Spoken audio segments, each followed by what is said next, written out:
Bismillah. Assalamualaikum warahmatullahi wabarakatuh.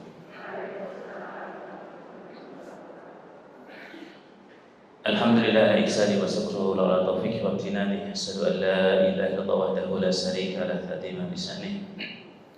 Wa asyhadu anna Muhammadan abduhu wa rasuluhu ad-da'i ila ridwanihi. Wa sallallahu ala nabiyyina Muhammad wa ala alihi wa ashabihi wa ikhwanihi. Allahumma alimna ma yanfa'una wanfa'na bima 'allamtana wa zidna ilman wa aslih lana sha'nana kullah wa la takilna ila anfusina tarfata 'ain. Qala Allah ta'ala fil Qur'anil Karim ba'da a'udzu billahi samii'il 'alim ya ayyuhalladzina amanu taqullaha haqqa tuqatih wa la tamutunna illa wa antum muslimun.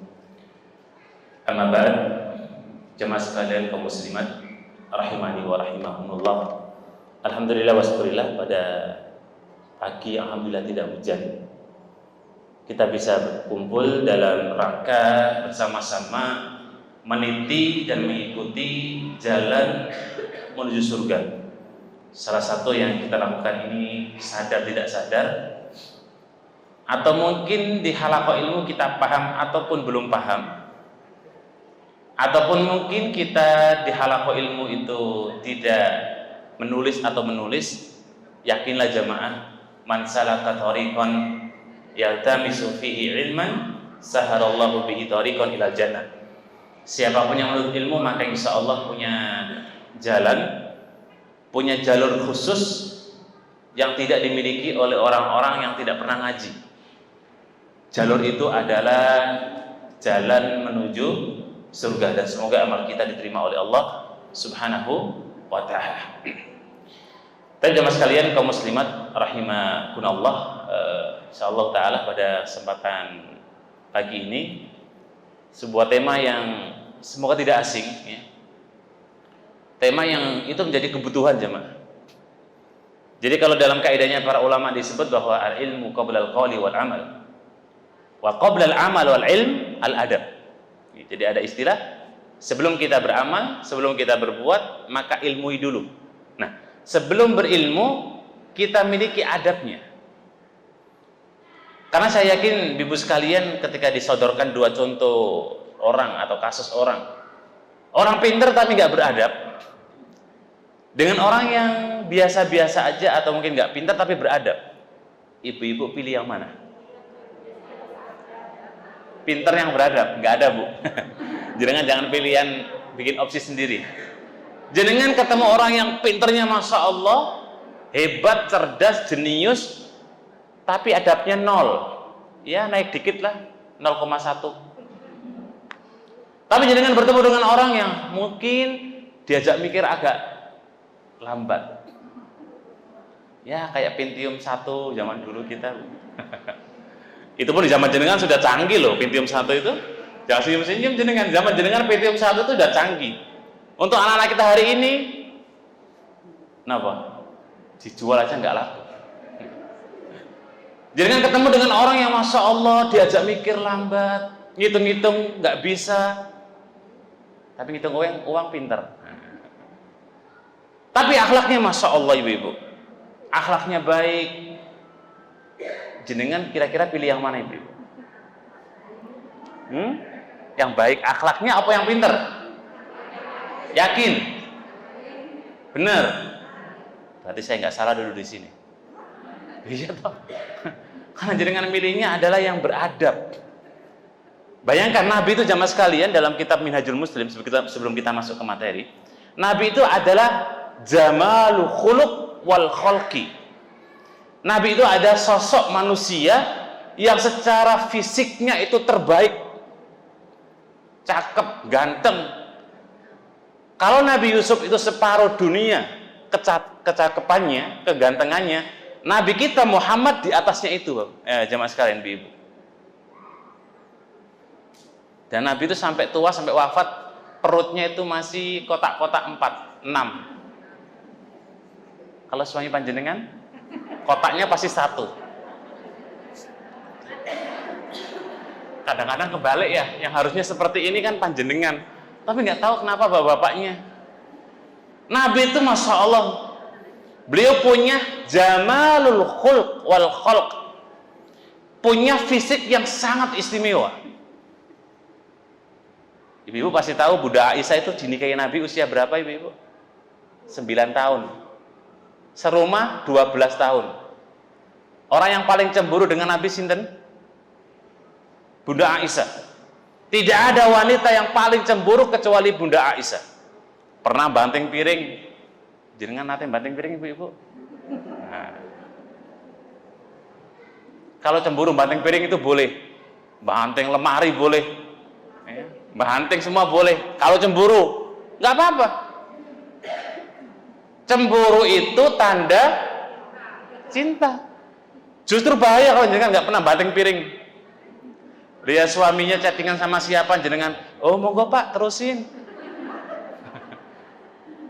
Nah itu bahaya malahan. Mending jenengan banting kulkas, jebret, selesai. Biasanya kalau lagi cemburu itu kuat, ibu-ibu. Meja bisa dibanting beneran. Aisyah pernah banting piring isinya kurma, ibu-ibu, ceprang pecah. Nabi cuma melipir keluar. Kemudian para sahabat bertanya, ya Rasulullah, ada apa di rumah Anda? Bundamu sedang cemburu. Ya, Ummul Mukminin, Bunda Aisyah sedang cemburu. Kasus kedua, cemburunya Aisyah ketika kemudian bertemu dengan Sofia. Cemburu lagi, artinya ibu, Nabi itu usianya sudah sepuh, sudah tua, tapi beliau magnetnya Masya Allah. Pertama adalah secara fisik paling cakep, paling ganteng. Ya, makanya jangan kalau nggak jadi followernya Nabi, wah kasihan. Itu Nabi kalau punya Instagram mungkin Masya Allah ya, sudah luar biasa itu followernya. Dunia nyata dan dunia gaib itu mungkin followernya Nabi.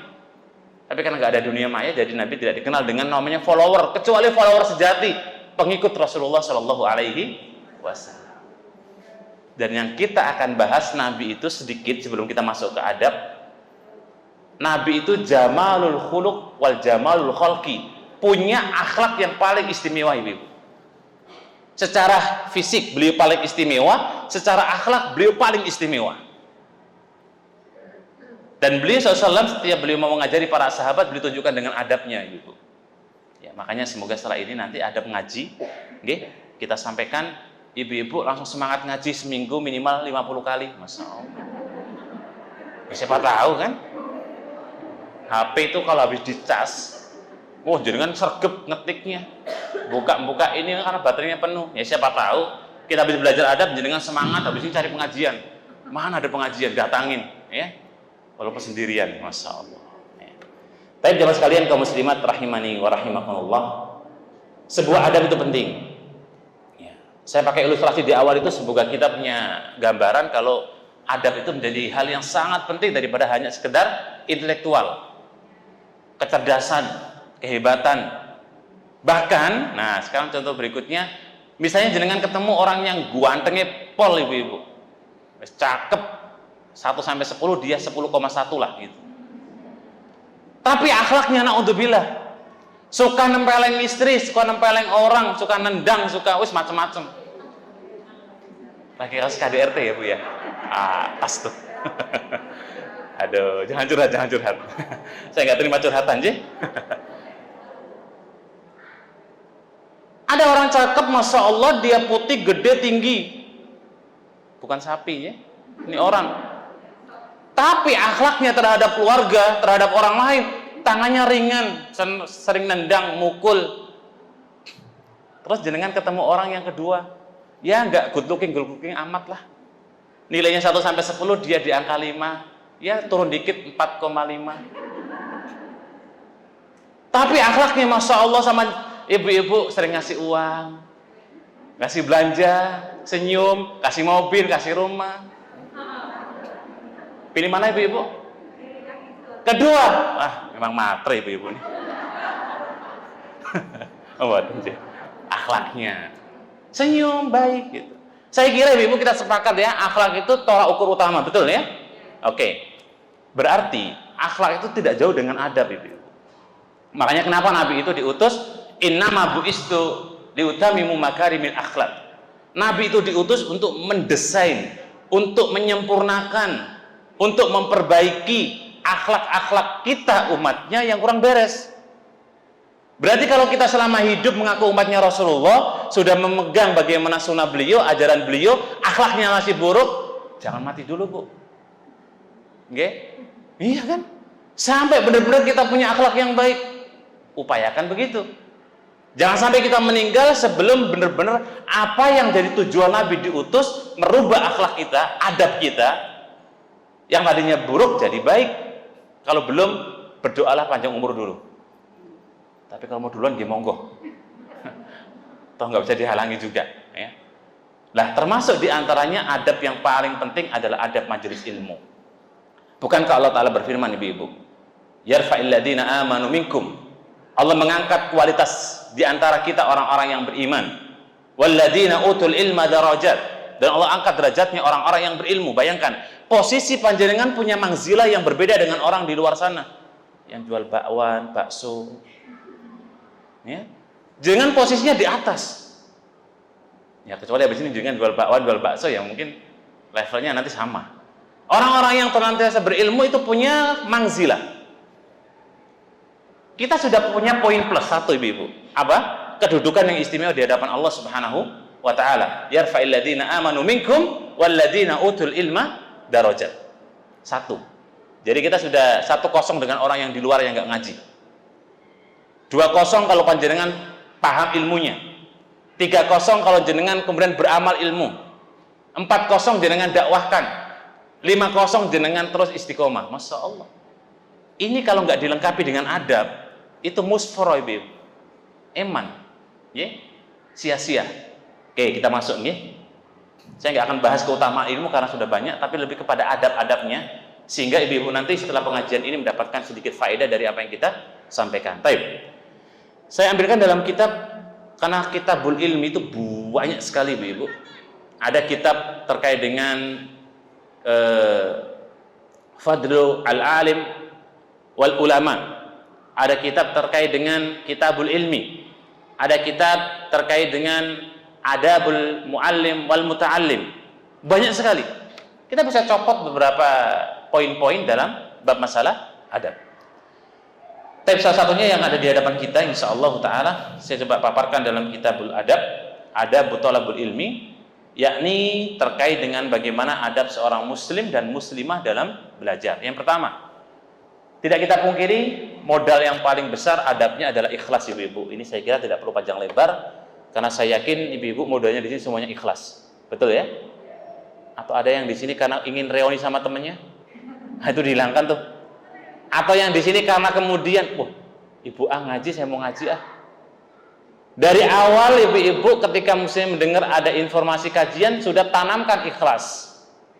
Ikhlas itu kata Ibnu Qudamah yang dinukil oleh Hasan Al-Basri rahimahullah ta'ala dan juga disampaikan oleh Ibnu Mubarak, ikhlas itu modal ikhlas, ibu-ibu.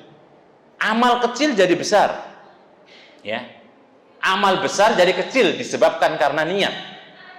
Berarti niat dan keikhlasan itu satu paket yang nggak bisa kita pisah. Jenengan amal niatnya harus ada ikhlasnya. Kalau enggak, iman. Duduk halaqah ilmu, ngaji, baca Quran, dengerin Quran, berbuat baik, sedekah, bantu orang, tapi ikhlasnya nggak ada, iman. Ya, dan ini adab yang pertama yang wajib ada bagi setiap orang yang beramal. Dan ingat tadi kita sampaikan, amal ngaji, amal yang besar, amal yang istimewa. Ya, saya teringat hadis yang membicarakan tentang seorang laki-laki yang dia jauh-jauh dari kota Madinah sampai ke kota Mekah. Perjalanan Madinah Mekah naik bus itu kurang lebih 4 jam sampai 5 jam, ibu-ibu. Dulu cuma ada 2 kendaraan. Kalau orang itu kendaraan tidak naik onta, maka dia akan menggunakan kendaraan jalan kaki. Nggak ada kuda dipakai jalan jauh, ibu. Kuda itu hanya dipakai jarak dekat. Itu kuda. Orang naik onta sini Makkah Madinah itu tempuh jarak waktu kurang lebih hampir 2 pekan. Orang jalan, ya kurang lebih bisa jadi 3 pekan dan seterusnya. Itu kalau kita lihat, di mana ada seorang laki-laki yang dia jauh-jauh dari kota Madinah ke kota Mekah, untuk mengejar wanita yang mau dia nikahi. Sampai akhirnya kemudian Nabi riliskan sebuah hadis yang mulia dari sahabat Amirul Mukminin Umar bin Khattab, an Abi Hafsin radhiyallahu taala anhu. Nabi mengatakan, innamal a'malu binniyat fa innamal likulli imri'in ma nawa faman kana hijratuhu ila Allahi wa rasulih fa hijratuhu ila Allahi wa rasulih faman kana hijratuhu ila dunya. Nah, ini poinnya di sini. Jadi laki-laki ini dari kota Madinah ke kota Mekah untuk mengejar wanita yang didambakan. Akhirnya Nabi munculkan sebuah hadis, sesungguhnya amal tergantung niatnya, dan orang akan mendapatkan apa yang dia lakukan. Ya. Jadi kalau dunia, saya yakin orang itu kalau niat dunia dapat, tapi kalau niat akhirat tidak dipastikan, maka belum tentu dapat. Ya, maka semoga datangnya kita pada kesempatan pagi hari ini kita mendapatkan pahala dari Allah Subhanahu wa ta'ala. Baik, poin yang kedua, Ibu sekalian rahimakumullah, ada bagi para thalabul ilmi al-hirsu ala majalasatil ilmi, punya kesungguhan yang berat atau besar dalam majelis. Ya, bentuk kesungguhan ibu-ibu, saya nukilkan kisahnya Al-Imam Syafi'i ya. Imam Syafi'i kan muridnya Imam Malik ibu. Imam Syafi'i itu pernah ngaji sama beliau. Buka lembaran bukunya saja, beliau takut dan hati-hati. Jangan sampai lembaran bukunya itu mengganggu Imam Malik sedang menyampaikan hadis, sehingga bukanya pelan gitu. Ya. Kalau di kita kan kadang-kadang nada HP-nya keras, tiba-tiba ada telepon, udah gitu nada sambungnya dangdutan, koplo lagi, udah gitu volumenya keras. Masya Allah. Makanya di majelis ilmu, perhatikan Al-Imam Syafi'i. Tidak ada seorang guru yang istimewa, tidak ada pelajaran yang bisa kita ambil dari diri beliau, kecuali semuanya kebaikan ibu-ibu. Al-Imam Syafi'i kalau beliau belajar, karena kesungguhannya luar biasa, bukunya itu, buku gurunya, ya, Imam Malik punya kitab Muwatta ibu-ibu. Tebelnya sekian. Itu dihafal sebelum Imam Syafi'i masuk ke kajiannya Al-Imam Malik dalam waktu sepekan. Segini. Jadi Imam Syafi'i itu kalau menghafal, lembarannya dibuka, seret, hafal. Seret, hafal. Seret, hafal. Cuma ditengok gini aja hafal Imam Syafi'i. Kalau panjenengan? Ya, sama tengoknya. Cuma nggak tahu bedanya, Bu. Kalau Imam Syafi'i ditengok gini, hafal. Buka lembaran, hafal. Buka lagi, hafal. Kalau jenengan bolak-balik, kok nggak hafal-hafal? Ya jelas beda, nggih. Kualitas kita dengan Imam Syafi'i itu jauh, baina sama dan sumur, gitulah kurang lebihnya. Nggih. Jauh sekali. Artinya, kita tidak kemudian melihat sisi kualitas belajar, tapi adabnya. Imam Syafi'i kalau belajar, beliau punya khirsun azim, perhatiannya besar, sampai beliau buka buku itu pelan-pelan ibu-ibu. Jangan sampai ganggu gurunya. Ini menunjukkan adab ngaji itu fokus, kayak dengan ujian.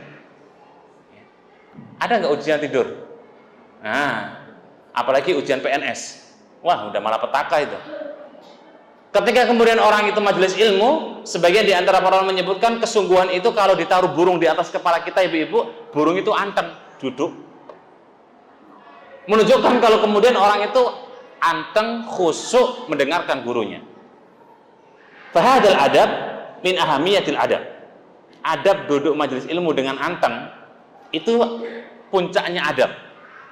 Ya, kalau bisa jangan kedip. Nah,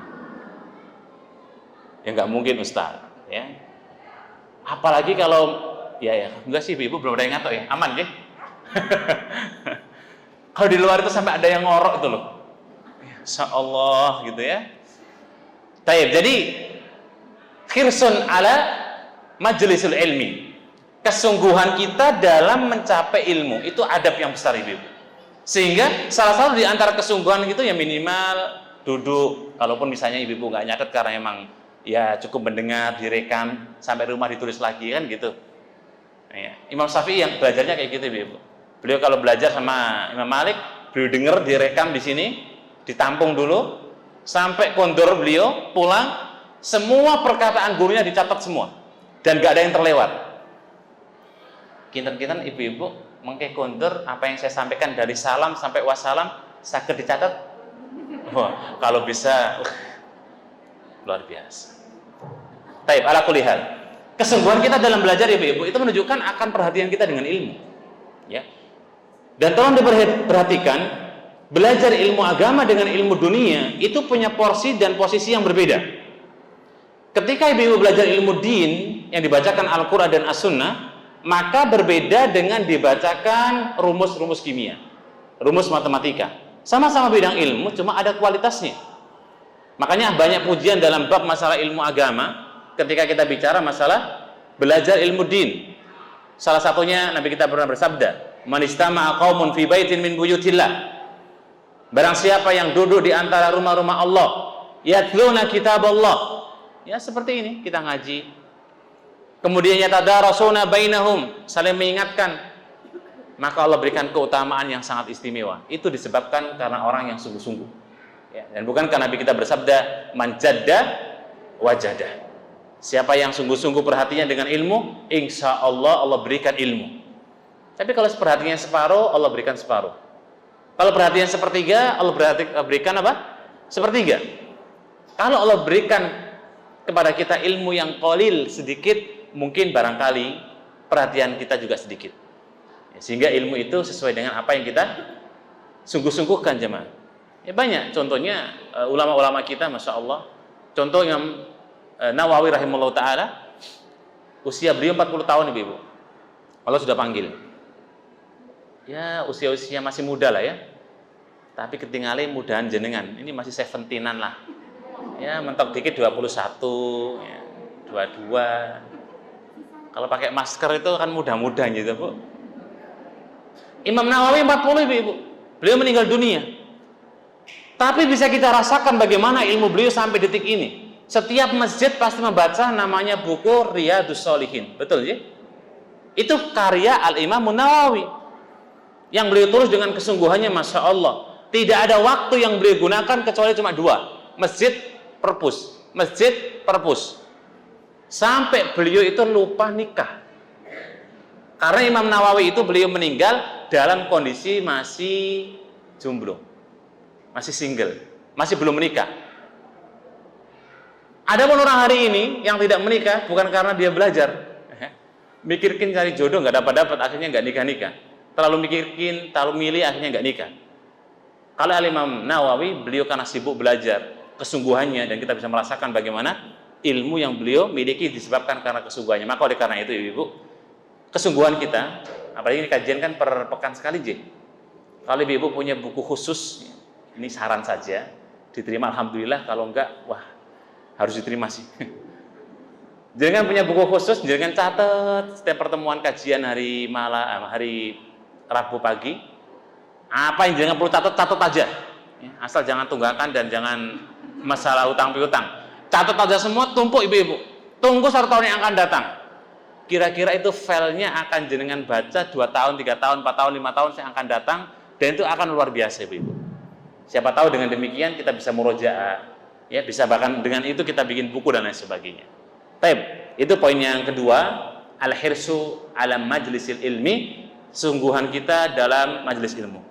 Yang ketiga jemaah sekalian rahimani wa rahimakumullah. Adamu raf'is saut indal majlis. Tidak diperbolehkan meninggikan suara di dalam majelis. Kalau tadi harus sungguh-sungguh, ini nggak boleh suaranya lebih keras daripada ustadznya. Untung ada mic. Jadi suara saya lebih jelas. Ya. Kenapa jemaah sekalian? Karena dalam majelis ilmu itu maqala Allah wa qala Rasul. Semua yang dibacakan adalah firman Allah dan sabda Nabi Shallallahu Alaihi Wasallam. Sehingga apa yang didengar oleh kaum muslimin tidak boleh dia suaranya lebih tinggi atau berisik. Ya, makanya jangan sampai nih mama, ibu-ibu pengajian tiba-tiba di kelompok sana bikin halakoh sendiri. Halakoh arisan fulan. Sana halakoh sendiri, halakoh gibah. Pojok halakoh sendiri, ya. Halakoh didik anak lagi diskusi. Ketika ada kajian dimanapun ibu-ibu, jangan pernah meninggikan suara kita di majelis. Ya, Kenapa? Karena di dalamnya dibacakan Al-Quran dan As-Sunnah. Bahkan kalau dalam adab bersama Rasulullah, termasuk di antara adab kita dengan Al-Quran dan As-Sunnah, itu la tarfa saut fauqa sautin Nabi. Tidak boleh kita meninggikan suara kita di atas suara Nabi. Sebagian para ulama mengatakan tidak boleh meninggikan suara kita di atas suara Al-Quran dan As-Sunnah. Termasuk di halaqah ilmu. Ya. Makanya dulu di zaman Rasulullah, kalau Nabi dalam majelis ilmu, para sahabat itu begini, Ibu. Ya artinya bukan ngantuk ya itu, bukan. Tapi karena takdimnya dengan Rasulullah Sallallahu Alaihi Wasallam, begitu hormatnya, dan tidak ada satu sahabat pun yang ketika Nabi berbicara, sahabat kemudian melangkahi ucapan Nabi. Apalagi mereka ngobrol sendiri, tidak ada. Ya, maka oleh karena itu, mungkin ibu di sini ketika ada temannya yang barangkali lagi khilaf, disenggol.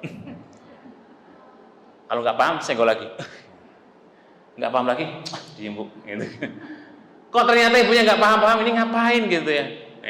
Diingatkan ibu. Karena berkahnya ilmu itu kita bukan masalah pintar-pintar IQ kita, bukan. Berkahnya ilmu itu kita adabnya dengan ilmu, adabnya dengan majelis. Al-Imam Syafi'i pernah punya murid namanya salah satu murid yang dulu gitu kalau belajar nggak pintar-pintar. Ya, kalau digadang-gadang itu murid yang paling belakangan sendiri. Tapi yang mewarisi kitab terbaiknya Al-Imam Syafi'i, kitab Muntaqat. Kitab Muntaqat Al-Indal Syafi'i, itu murid yang ini, Ibu. Ya nggak pinter-pinter amat. Tapi karena dia punya adab dengan Imam Syafi'i, sampai kemudian jika seandainya ilmu itu bisa aku suapkan kepada engkau, wahai muridku, saya suapkan ilmu itu seperti makanan. Tapi kan nggak bisa. Ya, kalau ilmu bisa disuapkan kayak makanan, Masya Allah saya yakin ibu-ibu minta datang ke kiai siapa yang pinter, profesor siapa, Pak Prof, tolong suapin anakku Pak, suapin ilmu maksudnya. Tapi kan nggak bisa. Akhirnya karena kemudian adabnya murid Imam Syafi'i ini, yang kemudian Allah berikan Masya Allah hikmah. Sekian ratus banyak murid Imam Syafi'i, tidak ada satupun yang bisa mewarisi kitab Muntaqatnya ibu-ibu, kecuali orang yang ini, satu ini. Ya, kalaulah bukan karena bimbingan Allah, kata Imam Syafi'i, ente ini, Anda tidak akan sanggup untuk memegang kitab Muntaqat yang saya punya. Jadi setiap guru itu mewarisi kitab-kitab yang pada muridnya. Dan itu salah satu halaqah ilmu yang bagus. Ya. Baik, jamaah sekalian rahimakumullah. Maka meninggikan suara di atas suara halaqah ilmu itu disebut dalam istilah para ulama suara khimar. Suara khimar itu keledai. Ya, bukan jangan keledai, ya, buatan. Cuma suara yang jelek biasanya itu identik dengan sebutan khimar. Ya, keledai. Keledai itu sebutan dalam dunia perhewanan, hewan yang paling buruk. Al-bighal, ya. Makanya kenapa Allah menyebut diantaranya adalah suara khimar, ya, dalam Al-Quran. Karena suara khimar itu paling buruk. Dan itu dipakai dalam semua hal. Dalam orang ketika dia dalam sholat kemudian dia berbicara itu juga seperti khimar. Kemudian orang yang mendahului orang ketika sholat kepalanya jadi khimar. Orang ketika majelis ilmu kemudian dia berisik suaranya tinggi itu juga seperti suara khimar. Ini sebuah isyarat Ibu sekalian rahimakumullah bahwa orang yang berbicara di majelis ilmu itu termasuk sesuatu yang dilarang. Nah, larangan tersebut apakah haram ataukah makruh ataukah ya perkara yang cuma sekedar tidak boleh? Maka jika kita melihat sabab nuzulnya Rasulullah ketika beliau menyampaikan ilmu, maka bisa jadi hukumnya haram dalam majelis kita bersuara tanpa ada hajat, tanpa ada kepentingan, tanpa ada kebutuhan, ya, maka tidak boleh. Dan ini yang perlu kita perhatikan, adab yang ketiga. Yang keempat jemaah sekalian, qala al-mu'allif rahimahullahu ta'ala ar-rabi'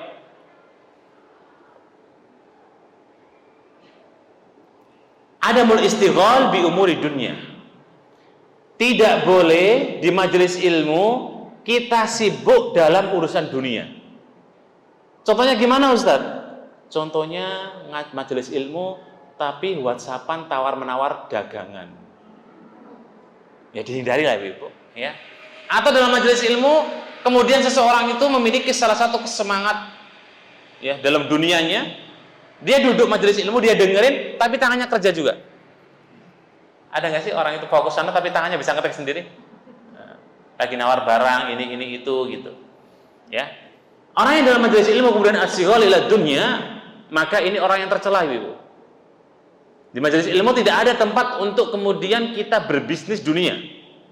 Karena majelis ilmu itu isinya adalah bisnis dengan Allah Subhanahu wa taala, artinya ibadah. Murni benar-benar ibadah kita kepada Allah Subhanahu wa taala. Ya, makanya tercelah kata Nabi SAW, orang yang ketika dia majelis ilmu tetapi dia kemudian sibuk dengan urusan dunianya. Ya, dengan cara apa? Kalau dulu di zaman Rasulullah, orang-orang itu bawa dagangannya. Jadi dia dagang, kemudian dibawa masuk, dan itu hukumnya haram. Makanya haram hukumnya tawar-menawar, dagang berdagang di dalam komplek masjid. Ya. Kan ada sebagian dia bawa dagangan tapi ditaruh di luar. Masuk ke masjid cuma sekedar ya duduk lah, biar nanti habis kajian dia buka lapak dagangan. Fahadha la yajuz. Ya. Perkara-perkara seperti ini tidak diperkenankan. Karena ini bisa mencederai di antara amaliyah thalabul ilmi ngaji kita. Ya, makanya Rasulullah itu kalau sudah buka majelis ilmu, karena Nabi itu kan diutus untuk memberikan wahyu, jamaah, bukan untuk duniawi. Nabi diutus itu bukan untuk membuat kita kaya, enggak. Nabi itu rumahnya kecil, Ibu. Ya, dibilang besar enggak. Kalau Ibu pernah lihat kuburan beliau Shallallahu Alaihi Wasallam, itu kan ya segitu. Rumah Nabi itu cukup dipakai ngubur 3 orang, Ibu. Pertama adalah Rasulullah Shallallahu Alaihi Wasallam, karena Nabi meninggal dikubur di mana beliau meninggal. Kemudian yang kedua, karena Aisyah waktu itu berada di rumah itu, maka Aisyah tidak keluar rumah, bahkan beliau tinggal di situ bersama Rasulullah ketika beliau sudah dikubur di rumahnya beliau Shallallahu Alaihi Wasallam. Sampai akhirnya kemudian ayahandanya Abu Bakar As-Siddiq minta izin kepada putrinya Aisyah, wahai putriku, jika engkau izinkan saya dikubur di samping sahabatku, maka saya akan senang sekali. Maka akhirnya kemudian wafatlah Abu Bakar As-Siddiq, dikuburlah di samping Rasulullah persis, Ibu. Tinggal 1 slot, 1 kapling. Karena hitungannya kapling pertama dipakai Nabi, kapling kedua dipakai Abu Bakar. Nah, Aisyah tinggal di sini beliau hidupnya. Selama kemudian Aisyah itu masih hidup, beliau tidak meninggalkan rumah ini, Ibu. Rumah ini tetap ditinggali oleh beliau. Hikmahnya, sahabat-sahabat yang mau ziarah kubur bersama Rasul di rumah Rasul, di kuburan Nabi, nggak ada yang pernah memegang kuburan Nabi Shallallahu Alaihi Wasallam. Kenapa? Karena ada Bunda Aisyah di rumahnya. Nah, setelah kemudian kuburan Nabi, kuburan Abu Bakar, tinggal 1 sini, kurang lebih. Aisyah sudah meminta, nanti kalau saya meninggal, tolong saya dikubur di samping suamiku dan ayahku. Qadarullah, Umar bin Khattab nembung duluan, Ibu. Ya Aisyah, tolonglah saya kalau meninggal nanti kubur di samping 2 sahabatku, Nabi dan Abu Bakar. Aisyah mau nolak, nggak enak ini, Ibu. Ya udahlah, monggo silakan. Ternyata kemudian Umar wafat. Akhirnya Umar dikubur di sebelah kanan. Ya. Kalau hadapnya sebelah kiri, kirinya sahabat Abu Bakar, sehingga kalau Ibu ke Masjid Nabawi pasti disunahkan untuk ziarah kubur. Assalamu ala Muhammad sallallahu alaihi wasallam wa assalamu ala Abu Bakar, assalamu ala Umar. Itu kuburan Nabi, kuburan Abu Bakar, kuburan Umar. Nah, rumah Nabi itu cuma sekian, Ibu. Pertanyaannya, apakah Nabi nggak bisa bangun rumah yang mungkin lebih besar daripada itu? Sangat bisa. Dan kita aja belum pernah menandingi dalam bab masalah korbannya Nabi. Nabi itu korban 100 onta, Ibu. Ada di antara kita, kalau kita sapi lah ya, kalau 1 onta itu kurang lebih harga 5 kali lipatnya sapi, berarti 100 kali 5, pinten? 500. Ada di antara ibu-ibu yang korban 500 sapi? Kayaknya kok belum ada, Jeng. Kalau ada mungkin baru bisa mirip dengan Nabi. Nabi sederhana. Artinya di sini poinnya adalah masalah duniawi. Nabi itu tidak terlalu tidak berambisi. Bahkan Nabi itu nggak paham tataran masalah dunia. Contoh, Nabi itu ketika kemudian beliau bertemu dengan orang-orang Madinah, kurma itu kan kalau ingin cari bibit yang unggul dikawinkan, Ibu. Ya, butik sarinya dengan betinanya. Itu diambil kemudian digoyang-goyangkan kayak dulu kita belajar tuh IPA. Nah, itu keluarlah kurma yang indah, yang bagus. Kata Nabi, kalau Allah kehendaki kurma tumbuh dengan baik, juga tumbuh dengan baik. Nggak usah kalian naik-naik, ngambil butir sarinya, kemudian kalian kawinkan. Oh gitu ya Nabi? Iya. Salah gitu, kemudian para sahabat nggak naik-naik ibu-ibu. Tetap gitu. Ternyata musim pertama, panen tapi nggak sebagaimana waktu dikawinkan.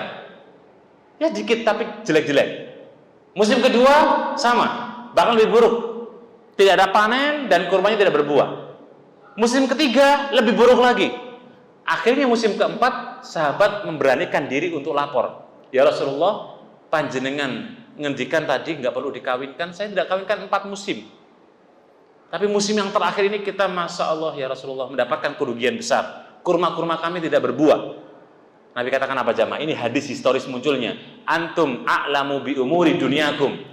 Kalian wahai sahabatku, kita semua manusia, umat Rasulullah, paling paham urusan dunia kita. Makanya jangan sampai kita bawa urusan dunia ke majelis ilmu. Ya. Jangan sampai urusan duniawi kita bawa ke majelis ilmu, karena Nabi nggak pernah mengajarkan hal tersebut. Dan bahkan Nabi kita Muhammad bin Abdullah tidak pernah kemudian dalam halaqah ilmunya beliau singgung masalah duniawi, Ibu. Nggak pernah. Makanya kalau ada majelis ilmu kemudian isinya adalah, nah, ini Ibu produk saya, silakan habis ini. Nah, naudzubillah. Ya. Baik. Jadi yang keempat tadi apa? Tidak boleh dalam majelis ilmu ada isi duniawi. Berarti memang benar-benar kita berharap di situ akhirat. Ya. Baik, yang kelima jemaah sekalian rahimakumullah. Adab yang kelima adalah as-sabru al-hamlil Quran atau al-hamli al-ilmi. Sabar untuk mengaji, sabar untuk memahami. Kalau ibu ngaji kemudian kok kayaknya kok nggak paham ya Ustadz tadi itu ngomong apa, bicara apa kok nggak nyampe gitu. Kan ada nggak kadang-kadang materi itu berat, kita nggak nyampe. Jangan sabar, ya. Sabar sampai kapan? Sampai Allah berikan pemahaman. Kalaupun belum, sabar terus sampai kapan? Sampai hari kiamat. Kok nggak kiamat Ustadz? Ya tunggu. Kurang lebih begitu, ya. Minimal ketika kita duduk majelis ilmu ibu-ibu, kita dapat keutamaan besar. Pemahaman ilmu itu diberikan oleh seseorang yang dipilih. Angkatannya Imam Syafi'i kalau ngaji dengan Imam Malik itu berapa orang ibu-ibu? Banyak. Tapi Allah pilih di antara sekian angkatannya Imam Syafi'i satu-satunya orang yang terpilih. Ya ada sih beberapa, cuma tidak seviral Imam Syafi'i rahimahullah ta'ala, betul ya? Contoh lain, orang ngaji di halaqah ilmu di pondok. Sekian banyak santri sama-sama dapat ustadz yang sama, pelajarannya sama, waktunya sama, porsi belajar tidurnya sama. Yang kira-kira benar-benar jadi dan dapat ilmu yang barokah itu berapa orang ibu? Ya 1, 2, 3, 4, 5. Berarti apa poinnya? Orang yang ketika dia belajar kok belum paham, sabar. Allah pilih di antara kita, siapa di antara kita yang mungkin punya kelebihan dan lain sebagainya. Itu adalah burhan dari Allah, pemberian yang agung. Tapi sabar di atas ilmu itu untuk semua. Saya dulu ingat waktu belajar, masya Allah ya. Berat waktu di pondok awal-awal ibu-ibu. Bahasa Arab itu menurut ibu-ibu gampang atau mudah? Gampang atau mudah? Kok bikin jawaban sendiri? Bahasa Arab itu menurut panjenengan gampang atau mudah? Sangel lagi. Ditanya gampang atau mudah, susah. Nggak apa-apa ya, susah. Betul ibu-ibu, gampang. Ya. Awal saya masuk pondok, masya Allah ya. Saya dulu anak IPA ibu-ibu, wah, anak jurusan IPA, sempat di kimia dan lain sebagainya. Ya itu kan nggak gaptek banget lah. Ngerti 2 tambah 2 4 itu biasa kayak gitu. Masuk bahasa Arab, masya Allah, kayak di empen neraka jahanam, panas, berat gitu. Nah, saya rasakan itu. Tapi ternyata dengan sabar, dengan kita sabar, Allah berikan kemudahan. Intinya yang saya bilang bahwa poin yang kelima terkait dengan ada belajar ilmu, sabar jenengan. Dan orang belajar ilmu nggak harus kemudian jadi ustadz, dari mubalik, jadi daiyah, jadi ustadzah. Lah, ya. Kita teringat dalam sebuah hadis jemaah sekalian yang pernah saya singgung di sini kalau nggak salah, di mana kemudian bab masalah orang itu viral atau orang yang tenar atau orang yang punya podium atau orang yang punya panggung, itu potensinya besar dia muncul sifat riya. Mending biasa-biasa saja tapi masuk surga. Makanya kata para ulama, jadilah orang yang biasa tapi dapat surga. Daripada orang yang terkenal sama-sama dapat surga. Mending yang biasa. Karena kebanyakan orang yang terkenal itu biasanya kecenderungan hatinya bermasalah. Makanya hati-hati. Ya. Maka oleh karena itu, kita belajar jamaah sekalian, tekankan sabar. Kalau kurang paham, sabar. Kalau ngantuk gimana Ustadz? Nah ini. Tapi nggak ada kok Bu, aman-aman. Saya nggak nyindir jenengan buatan. Oh belum ada yang ngantuk kok. Ya. Paling ngeten guys, tunggal, kali, 3, sekawan, gangsal, 6, 7, 10 sebenarnya enggak ya. An-du'as inda talabil ilmi minasyaitan. Ngeri nih Ibu. Ngantuk ketika ngaji halaqah ilmu itu dari syaitan. Berarti syaitannya di mana? Jangan tengok Bu. Padahal sebelahnya juga ngantuk gitu. An-nu'asu inda talabil ilmi minasyaitan au kama qala. Orang yang ngaji kemudian dia ngantuk dari syaitan. Berarti apa? Kalau kita belajar adab yang kelima tadi kita sampaikan bahwa orang yang belajar ketika dia kemudian tidak sabar terhadap ilmu, berarti kan orang itu harus sabar juga menahan ngantuk, gitu? Sabar menahan misalnya nulisnya ini kok kurang ini, sabar. Semua aspek kesabaran itu maratibul Islam yang ketiga, Ibu. Pertama kita disuruh ilmui dulu. Kedua kita disuruh mengamalkan. Ketiga kita disuruh berdakwah. Yang keempat ya, maaf yang keempat sabar. Setelah orang itu beramal, maka sabar. Termasuk diantaranya kita belajar. Sabar dengan gurunya yang kadang-kadang menjelaskan nggak maham-mahamkan. Ada kan tipe-tipe guru itu kalau jelasnya bikin bulat. Sabar. Atau ada guru atau ustadz yang masya Allah gualak gitu, sering nyinggung ya. Siapa ibu yang tidur hari ini? Nah kayak gitu-gitu tuh. Sabar. Ya. Pokoknya menjumpai guru apapun, kemudian kondisi seperti apa, halaqah ilmu dengan sabar. Insya Allah itu sudah adab yang besar. Ya. Sahabat Nabi dulu ketika belajar ibu, ketika mereka duduk dengan Nabi SAW, Nabi itu kalau ngisi halaqah, Nabi itu kalau sholat saja, beliau sholatnya lama. Ya, halaqah ilmu beliau masya Allah. Tapi nggak ada memang sahabat-sahabat itu yang kemudian ya tipe-tipe kayak orang di luar sana.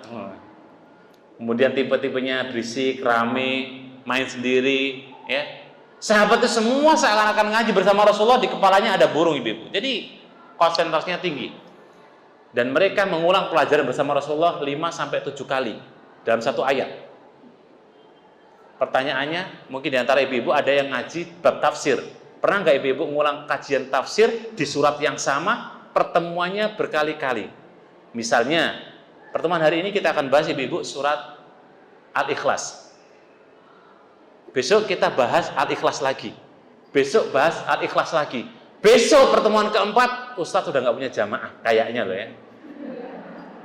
Oh, udahlah ganti aja, Ustadznya banyak Al-Ikhlas terus, bosen. Sahabat sampai 5-7 kali diulangi ibu, di halaqah itu. Sabarnya sahabat, masya Allah. Karena mereka bukan cuma sekedar ingin menambah ilmu-ilmu, tetapi satu ilmu dipahami, diamalkan, didakwakan, baru masuk berikutnya. Nah kita kan butuh sabar. Sabar ini menjadi hal yang penting karena Allah akan berikan bagi orang-orang yang sabar dalam thalabul ilmi. Ya. Poin yang keenam jamaah sekalian. Yang perlu kita perhatikan di antara adab majelis ilmu. Nah ini juga penting. Nanti setelah ini semoga ada sesi diskusi. Adabul haya minas sual. Tidak perlu malu untuk bertanya kepada ustadz atau guru kita ibu. Ya, tapi jangan jenengan habis ini tanya sampai jam 12 ya. Kasihan teman-temannya. Kalau ada pertanyaan yang belum paham, tanyakan. Itu termasuk adab kepada majelis ilmu. Jangan sampai jenengan kondor pulang menyimpan segudang pertanyaan. Dicatat semua di sini, pulang-pulang malah muncul pertanyaannya. Ya. Dan ini yang pernah dialami oleh para sahabat. Sahabat Nabi itu sering bertanya kepada Nabi SAW. Contoh, sahabat Hudzaifah ibnul Yaman, sahabat sir Nabi. Ini satu-satu sahabat yang mungkin bisa dibilang jamaah, kalau tanya sekali itu kurang mantap, tanya kedua kali. Contoh, Nabi pernah ditanya tentang ketika Nabi sampaikan sayati zamanun, ya, akan datang sebuah masa, akan datang sebuah kaum di mana mereka bertemu dengan dukhon. Dukhon itu asap ibu-ibu. Kemudian Hudzaifah bertanya, "Ya Rasulullah, apa itu dukhon?" Dukhon itu kebaikan sudah mulai tertutup dengan keburukan. Hudzaifah tanya lagi, "Ya Rasulullah, apakah ketika kemudian ada kebaikan ya akan muncul keburukan?" Nabi katakan, justru setelah kebaikan itu akan muncul jauh lebih besar keburukan. "Ya Rasulullah, apakah setelah kemudian keburukan akan datang kebaikan?" Nabi katakan, akan datang kebaikan, tapi tidak sepadan dengan yang pertama. Terus seperti itu sampai kemudian kata Hudzaifah, "Ya Rasulullah, kalau begitu tolong panjenengan sifatkan kepada kami orang-orang yang soleh. Tolong kau sifatkan ciri-cirinya seperti apa orang-orang yang benar-benar baik." Nabi katakan, "Tamassaku bi kitabillah wa sunnati Rasul sallallahu alaihi wasallam." Orang yang baik di akhir zaman nanti adalah orang yang sregep membaca Al-Quran, memahami isinya, mengamalkan isinya, beserta memahami hadis sunnah Rasulullah Sallallahu Alaihi Wasallam. Dan ini sebuah diskusi Nabi, ilmiah, ibu. Contoh lagi misalnya Nabi juga pernah diskusi dengan sahabat Abdullah bin Abbas. Waktu beliau masih kecil, Nabi sudah mentarbiyah. "Ya ghulam, inni u'allimuka kalimat."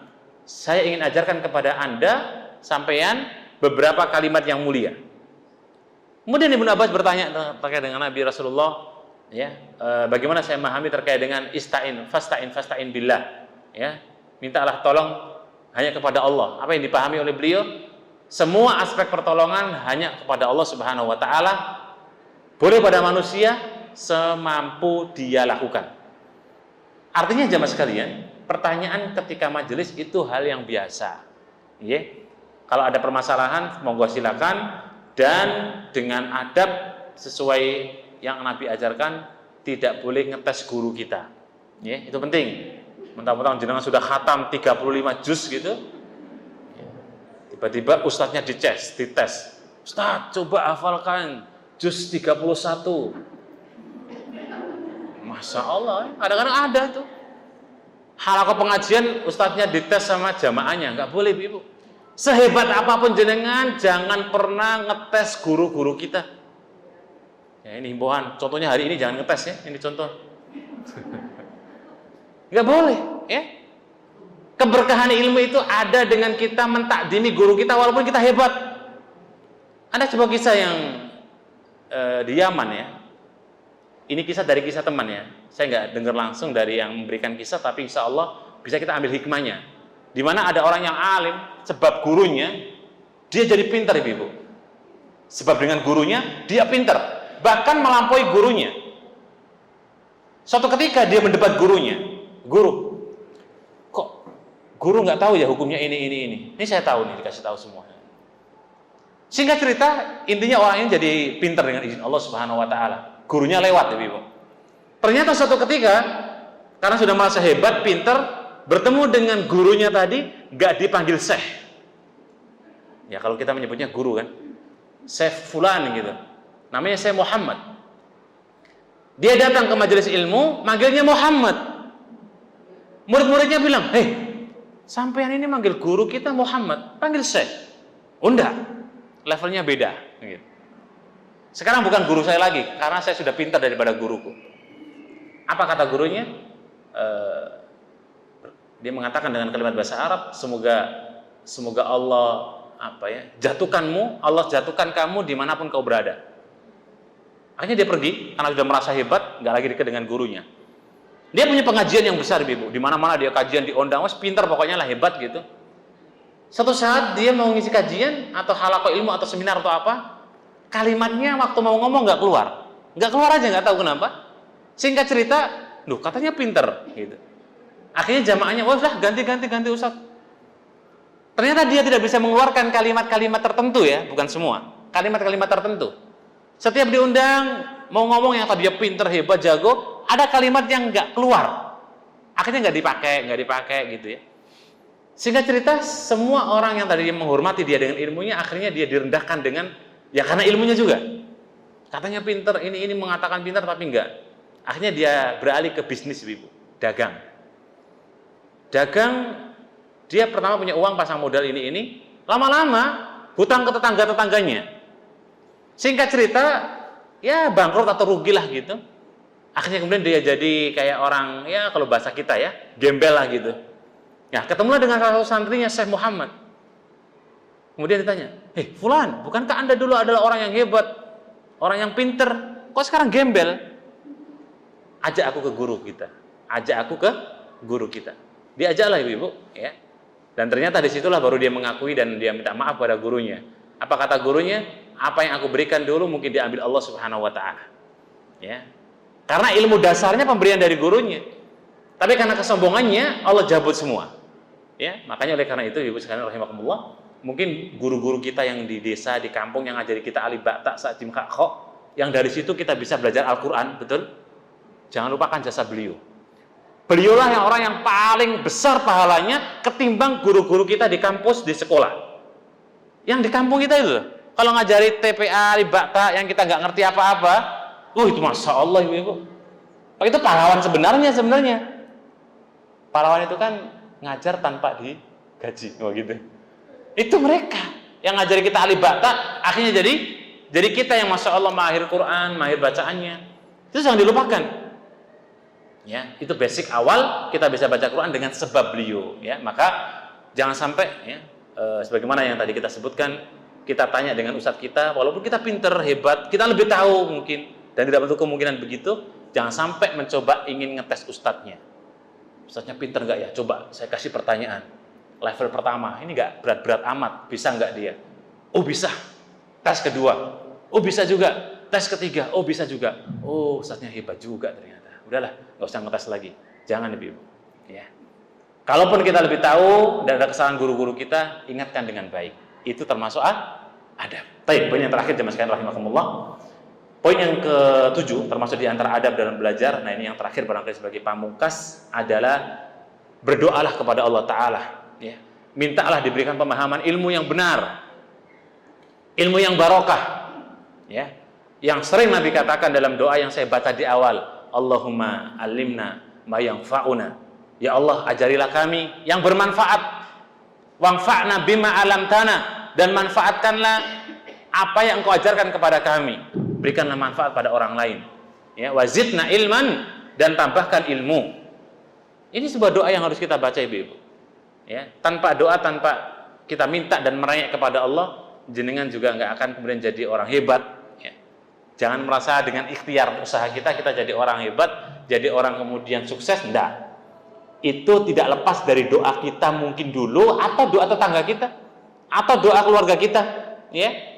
Maka kita itu tidak ada yang bisa kita sombongkan kecuali kita apa yang kita punya, dan itu adalah doa dari kita dan mungkin juga sanak kerabat kita. Jemaah sekalian kaum muslimin wal muslimat rahimana wa rahimakumullah. Maka di pembahasan adab-adab ini ya, saya kira masih banyak poin-poin adab, berbicara adab majelis ilmu ya. Maka kami mengajak pada kita sekalian, karena majelis ilmu itu adalah sebuah menu yang saya yakin ibu-ibu pasti ya akan mendapatkan halaqah ilmu, sehingga adab-adab dalam majelis ya, itu perlu kita perhatikan ya, sehingga ilmu itu minimal minimal berkah. Kalaupun Allah berikan kelebihan dengan kita diberikan pemahaman, kemudian kita jadi terangkat ya di hadapan orang lain karena ilmu kita, itu bonus ya. Camkan, ingat, majelis ilmu adalah salah satu tempat yang paling diberkahi Allah Subhanahu wa taala. Tidak ada tempat majelis atau tempat duduk melainkan di situ terkumpul 4 kebaikan sekaligus. Dan itu tidak ada di tempat lain, di halaqah lain, kecuali majelis ilmu. Satu, Allah berikan sakinah. Kenapa? Ketenangan. Kalau ibu lagi galau, datang ngaji. Ya, lagi galau, datang ngaji. Ya. Ada masalah, ikuti pengajian. Insya Allah hati kita akan lebih adem ibu. Sekarang rasanya gimana Bu? Adem atau panas? Ada. Alhamdulillah. Walaupun di luar agak panas, sudah ada matahari. Kedua ibu-ibu, jenengan dalam majelis ilmu yang ada 4 keutamaannya. Setelah diberikan ketenangan, Allah fakhafathumul malaika. Ya. Malaikat ada di sekeliling kanan kiri panjenengan. Masya Allah. Makanya jangan sampai ngantuk. Takutnya malaikat nyenggol. Medeni itu. Tiba-tiba siapa ini? Enggak ada. Nah, itu mungkin malaikat. Fakhafathumul malaika, malaikat berada di kanan kiri kita. Bukan cuma duduk dalam majelis, tetapi juga mendoakan kita. Masya Allah. Dan doa malaikat itu apa? Mustajab, terkabul. Ya. Dan yang ketiga, Allah Subhanahu wa taala setelah sakinah fakhawatumul malaika faghasyiatumur rahmah. Allah berikan kepada kita ini rahmat. Rahmat itu dalam tafsir disebut kebaikan yang melimpah. Kebaikan yang sifatnya itu meluas, itu rahmat. Dan yang paling menarik dan paling berharga kita harapkan ini Ibu-ibu. Fadakarahumullahu fima indah. Allah akan sebutkan nama fulana bin fulan atau binti fulan di surga. Satu. Fulana binti fulan. Dulu dia hajian, dia dulu halaqah ilmu. Ya. Fulana binti fulan, dia dulu halaqah ilmu. Semua disebutkan Allah Subhanahu wa taala. Fadakarahumullahu fima indah. Dan semoga kita termasuk di antara yang disebutkan nanti di hari kiamat. Amin amin ya rabbal alamin. Demikian jemaah sekalian kaum muslimat rahimani wa rahimakumullah. Semoga apa yang kita bacakan, apa yang kita sampaikan ada manfaatnya untuk kita semua dan menjadi ilmu yang barokah. Wallahu a'lam bishawab. Assalamualaikum warahmatullahi wabarakatuh. Waalaikumsalam warahmatullahi wabarakatuh. Taib, terkait dengan ayat sajadah ya, jadi ayat sajadah itu ayat-ayat yang nanti berpas-pasan dengan kalimat sajadah. Bisa kalimat sajadah, kalimat usjud, yasjud ataupun yang semisal. Dan itu memang disunahkan ya. Disunahkan untuk kita sujud ketika membaca ayat tersebut baik dalam sholat atau di luar sholat. Nah, kasusnya Ibu tadi adalah di dalam sholat. Ya. Kalau misalnya sudah terjadi imamnya sujud sajadah, kemudian ibunya belum tahu karena nggak dikasih tahu, apakah harus ada sujud sahwi sebagai bentuk hitungan karena mungkin tidak mengikuti imam. Taib, jika sholatnya ibu-ibu bersama imam, maka cukup ikuti imam. Tidak perlu sujud sahwi. Karena posisi kita makmum, mengikuti gerakan imam sampai selesai, maka insya Allah sudah cukup. Adapun ketidaktahuan tadi, insya Allah makdur. Makdur itu apa? Makdur itu dimaafkan. Ya, tidak ada masalah. Insya Allah panjenengan sholatnya sah dan insya Allah tidak ada masalah, walaupun misalnya dan dapatnya itu menyelisihi imam karena nggak tahu. Jadi imamnya itu mungkin sujud ayat sajadah, kita karena nggak tahu, kita berbeda, insya Allah tidak ada masalah. Ya, maka emang idealnya karena belum terbiasa, kalau di tempat saya alhamdulillah ibu, walaupun nggak saya umumkan, misalnya saya imam gitu, pas kebetulan lewat ayat tersebut langsung sujud jamaah, nggak ada yang protes. Ustaz, kok ngapain itu? Nggak ada. Langsung ikut sujud alhamdulillah.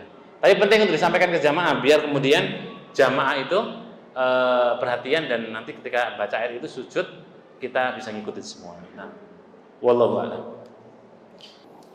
Matur suwun. Taib, yang pertama jamaah sekalian. Biro umroh kita sepakat umrohnya ibadah besar ya. Kalau bironya apa?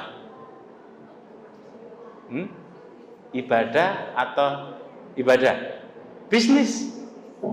Ya, maka ini perlu kita ingatkan ke teman-teman penggiat dakwah, khususnya adalah para ustadz dan ustadzah, jangan pernah menyinggung masalah dagangan apapun itu jenisnya di masjid. Saya baru kemarin, masa saya mau promosi juga, kan enggak? Saya baru 2 minggu yang lalu dari umrah ibu-ibu, nah kan enggak? Jadi apapun bentuknya nggak boleh, ya, nggak boleh mempromosikan dagangan dalam halaqah ilmu atau di masjid. Itu namanya halaqah yang tadi kita sebutkan, tidak boleh menyinggung, membicarakan duniawi. Ya. Termasuk di antara yang tadi, promo kemudian terkait dengan dagangan umrohnya, ya nggak boleh. Kecuali di luar, monggo silakan. Ya, dan ini terkait dengan pertanyaan kedua, bagaimana Ustadz kalau jualan di Serambi Thayyib? Yang tidak diperbolehkan ibu-ibu adalah di kompleks masjid utama. Kalau Serambi yang bukan masjid, maka tidak mengapa. Jualan di situ, bisnis di situ, transaksi di situ, boleh silakan. Kalau masjid yang utama, maka tidak boleh mengadakan transaksi atau jual beli atau kemudian promosi masalah duniawi. Ya, kalau informasi pengajian nggak ada masalah.